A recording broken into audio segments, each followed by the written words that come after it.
அதே போல் பார்த்தீங்கன்னா எப்பப்போ திமுக அரசாங்கம் வருதோ அப்போ எல்லாம் வீட்டு வரி, அதே போல் மின்சார கட்டணம் எல்லாமே ஏற்றிடுவாங்க. இப்போ பார்த்தீங்கன்னா 2008 அப்பயும் அவங்க தான் இருந்தாங்க, அப்போ ஏற்றுனாங்க. அதுக்கப்புறம் இடையில அம்மாவுடைய அரசாங்கத்தில் ₹1 ஏற்றலை, 10 பைசா கூட ஏற்றலை. ஆனால் இப்போ 25 ஒரு ஆர்டர் போட்டிருக்காங்க தமிழ்நாடு அரசு. என்ன போட்டிருக்கு?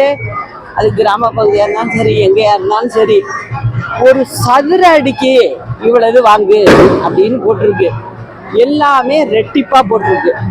அப்போ ஜனங்களுக்கு சாப்பாட்டுக்கே வழி இல்லை, கஷ்டப்படுறாங்க, தொழில் ஒன்றும் வளரலை. நீங்கள் சும்மா டிவியில் உட்காந்துக்கிட்டு தொழில் அப்படி வளர்ந்துருக்கு இப்படி வளர்ந்துருக்குன்னு நீங்கள் வேணா சொல்லலாம், உங்கள் வீட்டுக்குள்ளே சொல்லி சந்தோஷப்படலாம். ஆனால் யதார்த்தம் அது இல்லை. இது வரைக்கும் யாரையும் இவங்க யாருக்கும் புதுசாக வேலை கொடுக்கல, எதுவும் செய்யலை. ஒரு ₹1000 கண் துடைப்பா சிலருக்கு கொடுத்துட்டு அந்தந்த வீட்டிலேருந்து வருஷத்துக்கு 7000 8000 அரசாங்கம் வசூல் பண்ணுது. இதுதான் நடந்துகிட்டு இருக்கு. அதனால இந்த அரசாங்கத்துக்கு ஒரு முடிவு கட்டுறது, அது என்னுடைய தனிப்பட்ட விருப்பம்னு மட்டும் நினைக்காதீங்க. மக்களுக்கு நல்லது செய்யணும்னா இந்த ஆட்சி இருக்கக்கூடாது.